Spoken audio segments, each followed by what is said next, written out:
श्रीगणेशाय नमः। कैलासशिखरे रम्ये देवदेवं जगद्गुरुं प्रपच्च पार्वतीकान्तं शङ्करं लोकनायकं। पार्वत्युवाच देवदेव महादेव सर्वज्ञ सुखदायक आपदुःखदारिद्र्यादिपीडितानां नृणां विभो यद्वित्तं सुखसम्पत्तिधनधान्यकरं सदा विशेषतो राजकुले शान्तिपुष्टिप्रदायकम् बालग्रहादिशमनं नानासिद्धिकरं नृणां नोक्तपूर्वं च यन्नाथ ध्यानपूजासमन्वितं वक्तुमर्हस्य शेषेण ममानन्दं करं परम्। ईश्वर उवाच सवराजं महामन्त्रं भैरवस्य शृणुप्रिये सर्वकामार्थदं देवी राज्यभोगप्रदं नृणां स्मरणात् सवराजस्य भूतप्रेतपिशाचकाः विद्रवन्त्यभितोपिता कालरुद्रादिव प्रजाः एकतः पन्नगाः सर्वे गरुडश्चैकतस्तथा एकतो गणसङ्घाताश्चण्डवातो यतैकतः एकतः पर्वताः सर्वे दम्भोलिस्वेकतस्तथा एकतो दैत्यसङ्घाता ह्येकतस्याः सुदर्शनम् एकतः काष्ठसङ्घाता ह्येकदोऽग्निकणो यथा घनान्धकारस्वेकत्र तपनस्वेकतस्तथा तथैवास्य प्रभावस्तु स्मृतमात्रेण दृश्यते सवराजं भैरवस्य जपात् सिद्धिमवाप्नुयात् लिखित्वा यद्गृहे देवि स्थापितं स्तवमुत्तमम् तद्गृहं नाभिभूयेत् हि भूतप्रेतादिभिर्ग्रहैः साम्राज्यं सर्वसम्पत्तिः समृद्धिं लभ्यते सुखं तत्कुलं नन्दते पुंसां पुत्रपौत्रादिभिर्ध्रुवम्। पार्वत्युवाच यस्त्वया कथितो देव भैरवस्तोत्रमुत्तमम् अगण्यमहिमा सिन्धुश्रुतो मे बहुधा विभो तस्य नामान्यनन्तानि प्रयुतान्यर्बुदानि च सन्ति सत्यं पुराज्ञातं मया वै परमेश्वर सारात् सारं समुद्धृत्य तेषु नाम सहस्रकं ब्रूहि मे करुणाकान्त ममानन्दवर्धन यन्नित्यं कीर्तयेन्मत्यः सर्वदुःखविवर्जितः सर्वान् कामान् अवाप्नोति सर्वसिद्धिं च विन्दति साधकश्रद्धया युक्तः सर्वाधिक्योऽर्कसद्युतिः अप्रदृश्यश्च भवति सङ्ग्रामाङ्गणमूर्धति नाग्निचोरभयं तस्य ग्रहराजभयं न च मारीभयं तस्य व्याघ्रचोरभयं न च शत्रूणां शस्त्रसङ्घाते भयं क्वापि न जायते आयुरारोग्यमैश्वर्यं पुत्रपौत्रादिसम्पदः भवति कीर्तनाद्यस्य ब्रूहि मे करुणाकर। ईश्वर उवाच नाम्नां सहस्रं दिव्यानां भैरवस्य भवत्कृते वक्ष्यामि तत्त्वतः सम्यक् सारात् सारतरं शुभं सर्वपापहरं पुण्यं सर्वोपद्रवनाशनं सर्वसम्पत्प्रदं चैव साधकानां सुखावहं सर्वमङ्गलमाङ्गल्यं सर्वव्याधिनिवारणम् आयुक्करं पुष्टिकरं श्रीकरं च यशस्करम्। भैरवस्तव राजस्य महादेव ऋषिस्मृतः भैरवो देवतानुष्टुप् छन्दश्चैव प्रकीर्तितं सर्वकार्यप्रसिद्ध्यर्थं प्रीतये भैरवस्य हि करिष्येऽहं जपमिति सङ्कल्प्यादौ पुमान् सुधीः ऋषिशिरसि विन्यस्य छन्दस्तु मुखतो न्यसेत् देवतां हृदयन्यस्य ततो न्यासं समाचरेत् भैरवं शिरसि न्यस्य ललाटे भीमदर्शनम् नेत्रयो भूतहननं सारमेयानुगं भ्रुवौः कर्णयोर्भूतनाथं च प्रेतवाहं कपोलयोः नासापुटोश्चोश्चैव भस्माङ्गं सर्वभूषणम् अनादिभूतमासे च शक्तिहस्तङ्गुले न्यसेत् स्कन्धयैर्दैत्यशमनं बाहोरतुलतेजसं पाण्यो कपालिनं न्यस्य हृदये मुण्डमालिनं शान्तं वक्षस्थले न्यस्य सनयो कामचारिणम् उदरे च सदा तुष्टं क्षेत्रेशं पार्श्वयोस्तथा क्षेत्रपालं पृष्ठदेशं क्षेत्रे गिम्नाभिदेशके पापोघनाशं कट्यां बटुकं लिङ्गदेशके गुदे रक्षाकरं न्यस्य ततोर्वो रक्तलोचनम् जानुनीर्गुर्गुरारावं जङ्गयो रक्तपायिनं गुल्पयो पादुपासिद्धिं पादपृष्ठे सुरेश्वरम् आपादमस्तकं चैव आपदुद्धारकं न्यसेत् पूर्वे डमरुहस्तं च दक्षिणे दण्डधारिणं खड्गहस्तं पश्चिमे च घण्टावादिनमुत्तरे आग्नेयामग्निवर्णं च नैऋत्ये च दिगम्बरं वायव्ये सर्वभूतस्थमीशान्ये चाश्रसिद्धिदम् ऊर्ध्वं केचरिणं न्यस्य पाताळे रौद्ररूपिणम्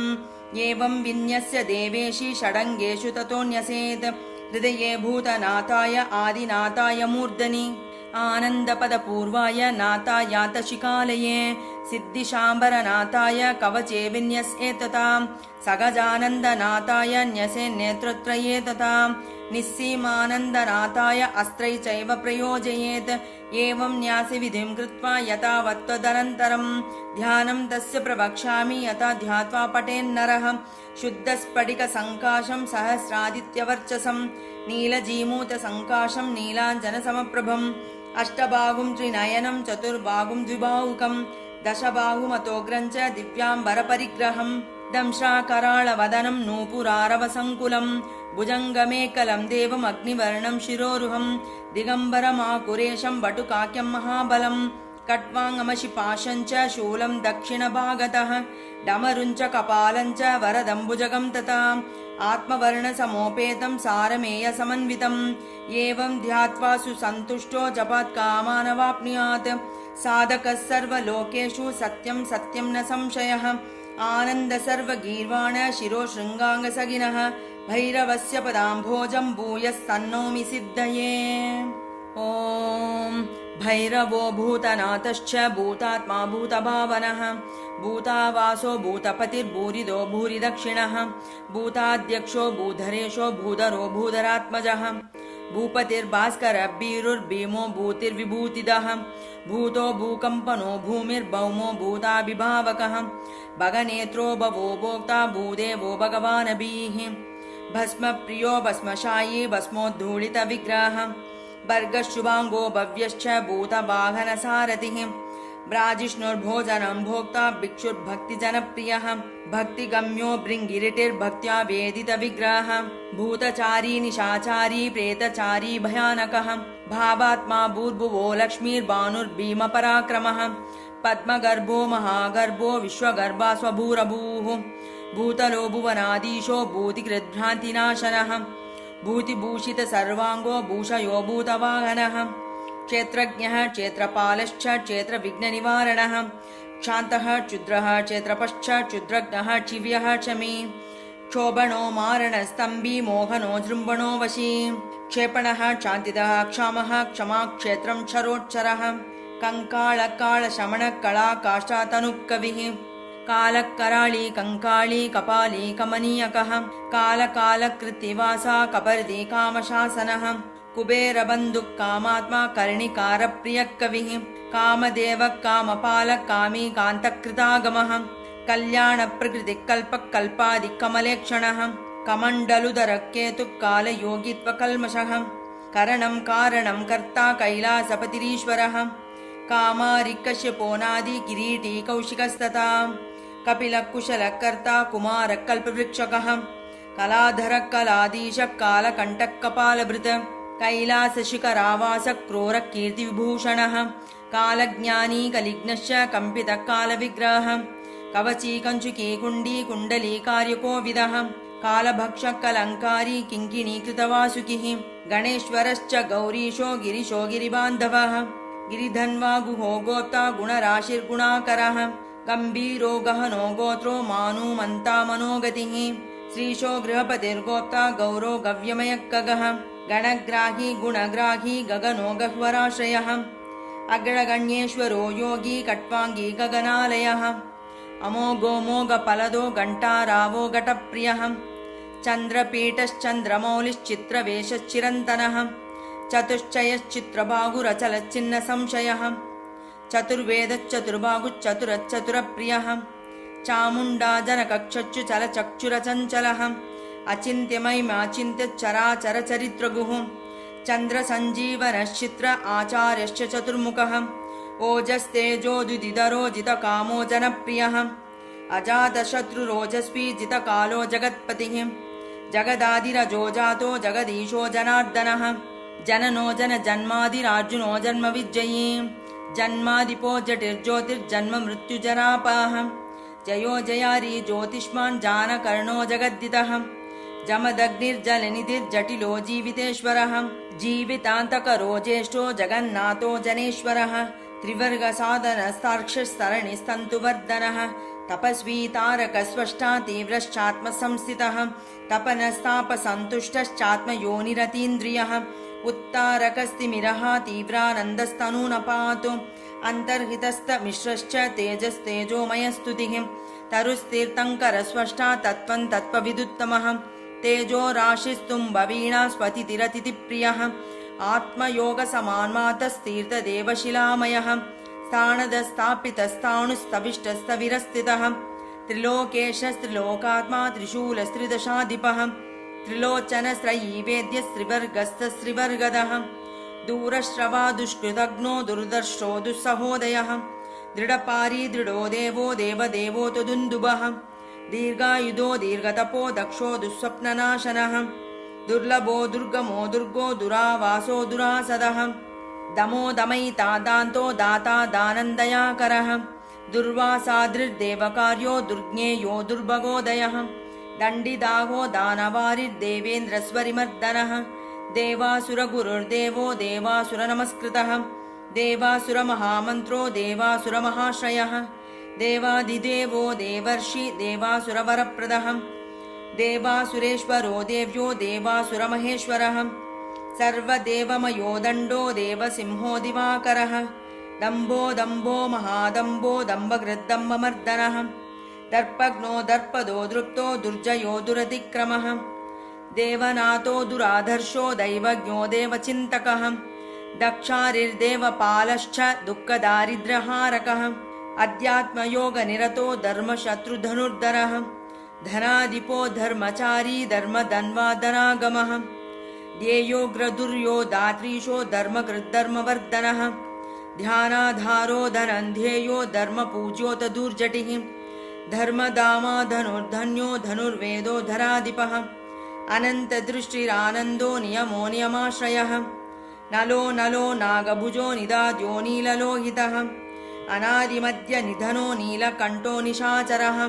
अनगो नर्तको नेता नियतात्मा निजोद्भटः ज्ञानन्नित्यप्रकाशात्मा निवृत्तात्मा नदीधरः नीतिस्विनीतिरुन्मत्तो नुत्तमस्वनिवारितः अनादिनिधनोऽनन्तो निराकारो नभो गतिः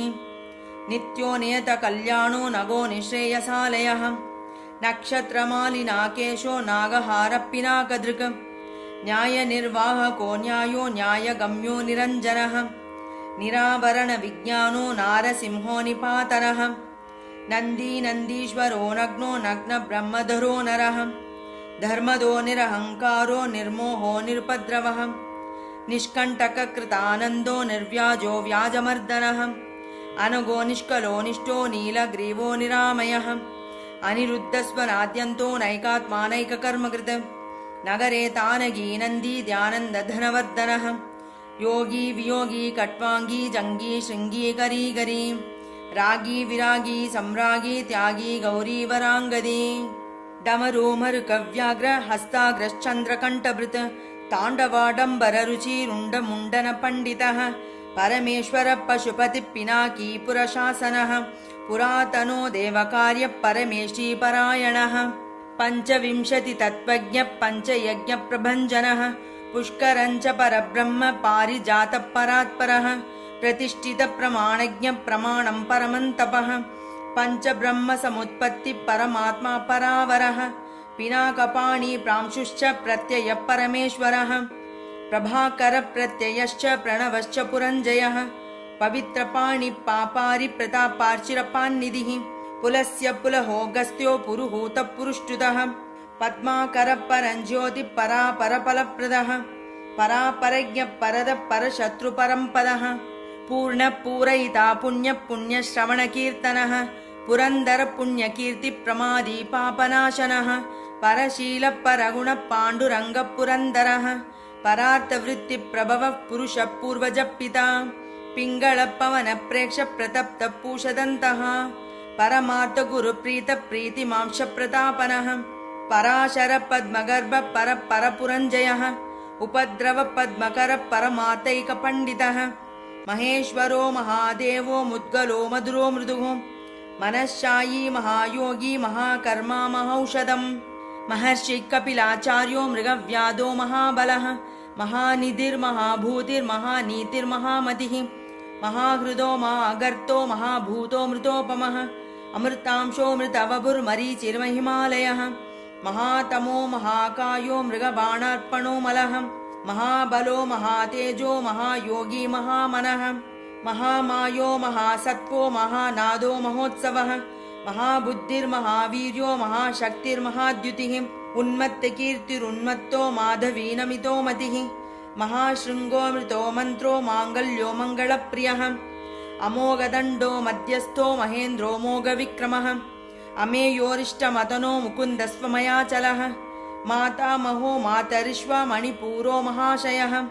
महाश्रयो महागर्भो महाकल्पो महाधनुः मनो मनोजवो मानी मेरुमेद्यो मृदो मनुः महाकोशो महाज्ञानी महाकालकलिप्रियः महाभटुर्महात्यागी महाकोशो महागतिः शिखण्डी कवची शूली जटी मुण्डी च कुण्डली मेखली कञ्चुकी खड्गी माली मायी महामणिः महेश्वासो महीभर्ता महावीरो महीभुजः मखकर्ता मखध्वंसी मधुरो मधुरप्रियः ब्रह्मसृष्टि ब्रह्मवीर्यो बाणहस्तो महाबली कालरूपो बलोन्मादी ब्रह्मण्यो ब्रह्मवर्चसी बहुरूपो बहुमायो ब्रह्मा विष्णुशिवात्मकः ब्रह्मगर्भो बृहद्गर्भो बृहज्ज्योतिर्बृहत्तरः बीजाध्यक्षो बीजकर्ता बीजाङ्गो बीजवाहनः ब्रह्म ब्रह्मविदो ब्रह्म ब्रह्मज्योतिर्बृहस्पतिः बीजबुद्धिब्रह्मचारी ब्रह्मण्यो ब्राह्मणप्रियः युगाधिकृत् युगावर्तो युगाध्यक्षो युगापः यज्ञो यज्ञपतिर्यज्वा यज्ञाङ्गो यज्ञवाहनः योगाचार्यो योगगम्यो योगी योगश्च योगवित् योगाङ्गो योगसारङ्गो यक्षो युक्तिर्यमो यमी रौद्रो रुद्रऋषिरागु रुचिरत्वरणप्रियः अरोगो रोगहारी च रुधिरो रुचिराङ्गदी लोहिताक्षो ललाटाक्षो लोकदो लोककारकः लोकबन्धुर्लोकनाथो लक्षणज्ञोतलक्षणः लोकमायो लोककर्ता लौल्यो ललित एव च वरीयानु वरदो वन्द्यो विद्वान् विश्वामरेश्वरः वेदान्तसारसन्देहो वीतरागो विशारदः विश्वमूर्तिर्विश्ववेद्यो वामदेवो विमोचकः विश्वरूपो विश्वपक्षो वागीशो वृषवाहनः वृषाङ्कोत विशालाक्षो विश्वदीप्तिर्विलोचनः विलोको विश्वदृक् विश्वो विजितात्मालयः पुमान् व्याघ्रचर्मधरो वाङ्गी वाङ्मयैकविधिर्विभुः वर्णाश्रमगुरुवर्णी वरदो वायुवाहनः विश्वकर्मा विनीतात्मा वेदशास्त्रार्थतत्त्ववित् वसुर्वसुमना व्याळो विरामो विमदकविः विमोचकश्च विजयो विशिष्टो वृषवाहनः विद्येशो विबुधो वादी वेदाङ्गो वेदविन्मुतिः विश्वेश्वरो वीरभद्रो वीरासनविधिर्विराट् व्यवसायो व्यवस्थान वीरचूडामणिर्वरः बालकिल्यो विश्वदेहो विरामो वसुदो वसुः विरोचनो वररुचिर्वेद्यो वाचस्पतिर्गतिः विद्वत्तमो वीतभयो विश्रुतिर्विमलोदयः वैवस्वतो वसिष्ठश्च विभूतिर्विगतज्वरः विश्वहर्ता विश्वगोप्ता विश्वामित्रो द्विजेश्वरः विश्वोत्पत्तिर्विश्वसहो विश्वावासो वसुश्रवाः विश्वरूपो वज्रहस्तो विपाको विश्वकारकः वृषदर्शो व्यासकल्पो विकल्पो लोकशल्यहृत् विरूपो विकृतो वेगी विरिञ्चिर्विष्टरश्रवाः अव्यक्तलक्षणो व्यक्तो व्यक्ता व्यक्तो विशाम्पतिः विबुद्धोऽग्रकरो वेदो विश्वगर्भो विचक्षणः विष्माक्षो विलोमाक्षो वृषभो वृषवर्धनः वित्तप्रदो वसन्तश्च विवस्वान् विक्रमोत्तमः वेद्यो वैद्यो विश्वरूपो विविक्तो विश्वभाजनम् विषयस्थो विविक्तस्थो विद्याराशिर्वियत्प्रियः शिवः सर्वः सदाचारः शम्भुरीशान ईश्वरः श्रुतिधर्मान संवादी सहस्राक्षः सहस्रपात् सर्वज्ञः सर्वदेवश्च शङ्करः शूलधारकः सुशरीरस्कन्दगुरुः श्रीकण्ठः सूर्यतापनः ईशानो निलयः स्वस्ति सामवेदस्वतर्ववित् नीतिस्सुनीतिश्रद्धात्मा सोमः सोमतरः सुखी सोमपामृतपः सौम्यः सूत्रकारः सनातनः शाको विशाको सम्भाव्यः सर्वदः सर्वगोचरः सदाशिवः समावृत्तिः सुकीर्तिश्चिन्न संशयः सर्वावासः सदावासः सर्वायुधविशारदः सुलभस्वृतशूरशुभाङ्गशुभविग्रहः सुवर्णाङ्गस्वात्मशत्रुशत्रुजिच्चत्रुतापनः शनिः सूर्यः सर्वकर्मा सर्वलोकप्रजापतिः सिद्धः सर्वेश्वरः स्वस्ति स्वस्ति कृत्स्वस्ति भूस्वदा वसुर्वसुमनः सत्यः सर्वपापहरो हरः सर्वादिसिद्धिदः सिद्धिः सत्त्वावासश्चतुष्पथः संवत्सरकरः श्रीमान् शान्तः संवत्सरः शिशुः स्पष्टाक्षरः सर्वहारी संग्रामः समराधिकः इष्टो विशिष्टः शिष्टेष्टः शुभदः सुलभायनः सुब्रह्मण्य सुरगणो सुशरण्य सुधापतिः शरण्य शाश्वतः स्कन्दः शिपिभिष्टः शिवाश्रयः संसारचक्रभृत्सारः शङ्करः सर्वसाधकः शस्त्रं शास्त्रं शान्तरागः सविता सकलागमः सुवीरः सत्पथाचारः षड्विंशः सप्तलोकदृक् सम्राट् स्वेषः शत्रुघ्नो सुरशत्रुशुभोदयः समर्थः सुगदः शक्रः सद्योगी सदसन्मयः शास्त्रनेत्रं मुखं श्मश्रु स्वाधिष्ठानं षडाश्रयः अभूः सत्यपतिर्वृद्धः शमनः शिखिसारथिः सुप्रतीकः सुवृद्धात्मा वामनः सुखवारिधिः सुखानीडः सुनिष्पन्नः सुरभिश्रीश्रीरात्मकः सर्वदेवमयः शैलः सर्वशस्त्रप्रभञ्जनः शिवालयः सर्वरूपः सहस्रमुखनासिका सहस्रबाहुः सर्वेषां शरण्यः सर्वलोकदृक् इन्द्रेशः सुरसव्यासः सर्वदेवोत्तमोत्तमः शिवध्यानरतः श्रीमान् शिखिश्रीचण्डिकाप्रियः श्मशाननिलयस्येतुः सर्वभूतमहेश्वरः सुविशिष्टः सुराध्यक्षः सुकुमारः सुलोचनः सकलः स्वर्गदः स्वर्गः सर्गः स्वरमयः स्वरः सामगः सकलाधारः सामगानप्रियः शुचिः सद्गतिः सत्कृतिः शान्तः सद्भूतिः सत्परायणः शुचिस्मितप्रसन्नात्मा सर्वशस्त्रभृताम्बरः सर्वावासस्तुतः स्पष्टा सत्यव्रतपरायणः श्रीवल्लभ शिवारम्भः शान्तभद्रः सुमानसः सत्यवान् सात्विकः सत्यः सर्वजित्श्रुतिसागरः सहस्रार्चित् सप्तजिह्वः सप्तावरमुनीश्वरः संसारसारथिः शुद्धः शत्रुघ्नः शत्रुतापनः सुरेशः शरणं शर्म सर्वदेव सताङ्गतिः सदृत्तो व्रतसिद्धिश्च सिद्धिदः सिद्धिसाधनः शान्तबुद्धिः शुद्धबुद्धिः स्रष्टा स्तोतास्तवप्रियः रसज्ञः सर्वसारज्ञः सर्वसत्त्वावलम्बनः स्थूलः सूक्ष्मः सुसूक्ष्मश्च सहस्राक्षप्रकाशकः सारमेयानुगः सुभ्रू प्रौढबाहुः सहस्रदृक् गृहात्मको रुद्ररूपी वषट्स्वरमयः शशी आदित्यः सर्वकर्ता च सर्वायुः सर्वबुद्धिदः संहृष्टः सुसदा पुष्टो गुर्गुरो रक्तलोचनः पादुका सिद्धिदः पाता पारुष्य विनिषूदनः अष्टसिद्धिर्महासिद्धिः परः सर्वाभिचारकः भूतवेतालघाती च वेतालानुचरो रविः कालाग्निकालरुद्रश्च कालादित्यकलामयः कालमाली कालकण्ठस्त्रम्बकस्त्रिपुरान्तकः सर्वाभिचारी हन्ता च तथा कृत्यानिषूदनः आन्त्रमाली घण्टमाली स्वर्णाकर्षणभैरवः नाम्नां सहस्रं दिव्यानां भैरवस्य महात्मनः मया ते कथितं देवी रहस्यं सर्वकामदं भैरवस्य वरारोहे वरं नाम सहस्रकं पठते पाठेद्यस्तु शृणुयात्सु समाहितः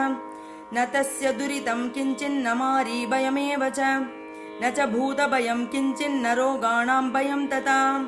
न पातकाद्भयं चैव शत्रुतो न भयं भवेत् मारीभयं चोरभयं नाग्निव्याघ्रादिजं भयम् औत्पातिकं महाघोरं पठते यो विलीयते दुःस्वप्ने राजभये विपत्तौ घोरदर्शने स्तोत्रमेतत् पठेद् विद्वान् सर्वदुःखौघनाशनं सर्वप्रशममायाति सहस्रपरिकीर्तनात् एककालं द्विकालं वा त्रिकालमथवा निशि पठेद्योनियताहारः सर्वसिद्धिश्च विन्दति भूमिकामो भूतिकामः षण्मासञ्च जपेत् सुधीः प्रतिकृत्या विनाशार्थं जपेत् त्रिशतमुत्तमम् मासत्रयेण सर्वेषां रिपूणामन्तको भवेत् मासत्रयं जपेद्देवी निशि निश्चलमानसः धनं पुत्रान् तथा दारान् प्राप्नुयान्नात्र संशयः महाकारागृहे बद्धः पिशाचैः परिवारितः निगडैः शृङ्खलाभिश्च बन्धनं परमं गतः पठेद्देवी दिवारात्रौ सर्वान् कामानवाप्नुयात् शतमावर्तनाद्देवी पुरश्चरणमुच्यते यं यं कामयते कामं तं तं प्राप्नोति निश्चितम् सत्यं सत्यं पुनः सत्यं सत्यं सत्यं पुनः पुनः सर्वकामप्रदो देवी भैरवः सर्वसिद्धिदः सत्कुलीनाय शान्ताय ऋषये सत्यवादिनः स्तोत्रदानात् सुप्रकृष्टो भैरवो भून्महेश्वरः इति श्री उड्डामरतन्त्रे श्री उमामहेश्वर संवादे श्री स्वर्णाकर्षण भैरव सहस्रनाम स्तोत्रं सम्पूर्णम्।